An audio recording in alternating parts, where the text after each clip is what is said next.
ఇలా మారేనేమోనే ఏ జన్మలా చేసిన పుణ్యమో నువ్వు మరసి ఉండలేనులే నిండు పున్నమి వేళ ముద్దుంగా నవ్వేటి అందాల జాబిల్లివే ఓ పిల్ల సొగసైన సిరిమల్లెవే కొంటే చూపుల వాడ కోరి నన్నడగంగా కోరిక నీకెలరా ఓ పిల్లగా సాలించు నీ మాటరా బంగారు కొండ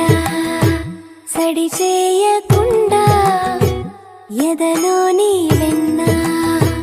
దోచేనే ఏ చోటు లాగే దోబుజులాడి దరి చేరకుండా சின்ன அறிவிப்பும் என்று சுடுவாடு நீயும் தும்மிடி ஆயுசு நூறாக என்னுயிர் உன்னோட பத்திர சொத்தாக என் பார்வை உன்னோடு